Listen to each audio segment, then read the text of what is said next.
Well, now I wonder who of us will be drowning our sorrows later this evening. It's Survival Sunday, this final day of the Premier League season. Some of us need no reminding, of course, that both Birmingham City and Wolverhampton Wanderers are battling to avoid the dreaded drop. A matter of life or death? Nope. In the words of the late, great Bill Shankly, it's more important than that. So important, in fact, that for the past 6 months, MPs have been working on proposals to give supporters more of a say in the way the game is run and to halt the grim toll of clubs going bust. Well, Daniel Pallett, brave man, joins us live from the terraces. So you can mix sport and politics, apparently. What's the mood where you are, Dan? Patrick, it's one of nervous anticipation. There can be no doubt that this afternoon Molineux will come alive. It'll be high drama and high stakes. So why are politicians getting involved in football? Well, there's concern that many clubs are struggling financially despite the fact the game is awash with money, and it's hoped that supporters can be given a greater say in how their clubs are run. But we start our investigation at the club that's currently the highest placed in the Midlands, Stoke City. It's got passion, it's got excitement, and a cast list of global superstars. Thanks to satellite television, games such as Stoke City against Arsenal in the English Premier League are watched all over the world. And that's made football rich and glamorous. But scratch the surface, and maybe English football isn't so healthy after all. Despite the money flowing around the game, many fans worry their clubs lurch from one financial crisis to the next. So can politicians help? Well, they think so. A select committee of MPs is investigating the way football is run. Paul Farrelly is an MP on the committee. He's also a Stoke City fan. Football does occupy a special place in the nation's hearts. It is, for good reason, called the national game, and therefore I think any government will want to have a look at how it's run. Unlike most Premier League clubs, Stoke City are debt-free, and they're also owned by a local businessman. I don't have any problem with people what they spend on buying players or what they pay them, if the club can afford it. Where it all goes badly wrong is when we can't, and you have to look at our accounts. If you take the Premier League, richest league in the world, and it's got piles and piles of huge debts, and that can't be very smart. Thank you very much. Got to vote for Bromsgrove Player of the Season. Here in Bromsgrove, they could have a solution to football's problems. It's a club run by the fans, for the fans.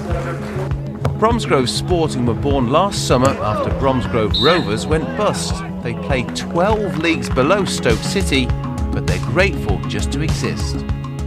It's a local atmosphere, there's a good atmosphere, and especially since Bromsgrove Sporting took over, it's revived the club, revived the community. I'm a Wolves fan really, but I found out I can get a season ticket here for what it'll cost to take me and my 2 children who come here to one match. I think it's very important because it brings all the locals together, somewhere for them to come over Saturday afternoon. So, yeah, I think it's really good for the town, yeah.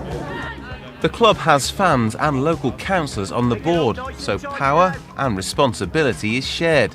Decisions are made in the best interests of the club. It's got to be a business first, and that's one of the problems with football.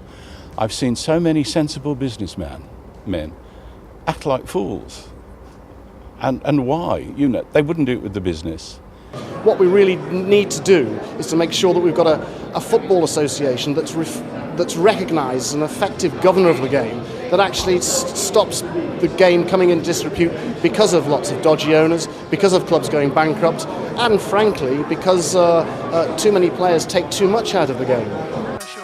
The Arsenal manager Arsene Wenger is renowned for nurturing young talent. 48 hours before his visit to the Potteries, we asked him if politicians should get involved. No. Why?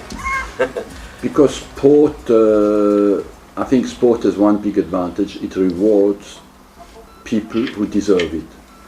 And I believe what is fantastic in sport is that the boy who was born in Johannesburg, Kinshasa or Oslo or London can fulfill his dream, and we are here to make that happen. And I'm not always convinced that that is in the best interest of politicians. The Premier League's relegation verdict will be delivered later today. MPs will give their judgment on football's winners and losers before they break up for the summer. Well, I'm joined now by two MPs, Emma Reynolds, Wolverhampton North East, hence the Wolves colours, and Mark Garnier, Wyre Forest MP, hence the Kidderminster Harriers scarf. Emma, if I can start with you first of all. They say that survival today in the Premier League is worth £90 million. Has football lost touch with reality, lost touch with the fans? Well, firstly, welcome to Molineux on such an exciting day. We're lucky to have such a great chairman who's investing in the long term of the club. They're investing in the ground. But we've seen clubs like Portsmouth last season who just totally overspent on players and other things and got into real financial trouble. And now UEFA is saying there should be European-wide rules that make sure that clubs don't get into financial trouble and run big losses. It is how the clubs are run. I mean, your background, Mark, is in bank and finance. Do you despair at how football is run? I think the real problem with the football economy is that the vast majority of football clubs rely on the private patronage of people like Abramovich or Elton John or whoever it happens to be, and it's just not a sustainable model. The real problem is there's only a finite amount of money in any economy, and the football economy is no different. It's just that too much of it is going on the big star players, and it's not staying within that economy, and I don't think this is a sustainable model for the future. And the thing with football, you became involved in the campaign to save Kidderminster Harriers early this season. What did you learn from that says that football is important to its community? Well, the Harriers are a really good example, I think, of a club that is now really addressing the problems. The Kidderminster Harriers Independent Supporters Trust, led by Carl Davis, is now looking at how they can sweat the assets of the club.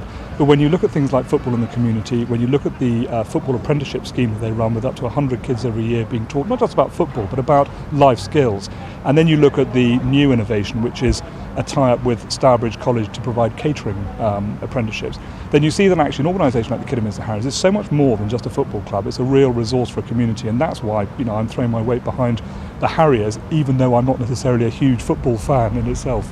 So football can be more important than the result on a Saturday afternoon, but what do you hope this select committee can achieve, Emma?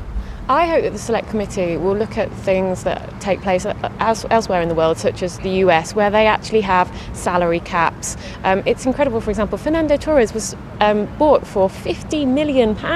Is there any individual worth that much in the world of football, in the world anywhere? It's completely crazy the amount of money that is concentrated, as Mark says, at the top of the game, and the evidence suggests it's not filtering down to some of the clubs in the lower divisions and leagues. So I hope that the committee will look at those sorts of issues. Can the politicians have that impact, Mark? I think politicians need to step in when all else fails. I think my view on this is that actually all of the world should get on with running itself, and when things finally go wrong, then the politicians should step in and come in with advice. But even on a local level, even at a local constituency level, I will demonstrate what a lot of other politicians are doing, which is they just want to help out their local club, and I think they should always be encouraged to do that. Your local club, a lot at stake today. Will they survive this afternoon? Yes, we're going to win against Blackburn, and we're going to stay up. I'm confident of it. Full of confidence, of course. Not everything is bad with football, and we'll see this afternoon that the Premier League is the envy of the world. Daniel, Mark and Emma and everyone there at no doubt a very nervous Molineux, thank you very much indeed. And fans of Wolves and of course Birmingham City can follow the Tim's fortunes on BBC WM from 4 o'clock this afternoon with full commentary and updates from right around the country. Well,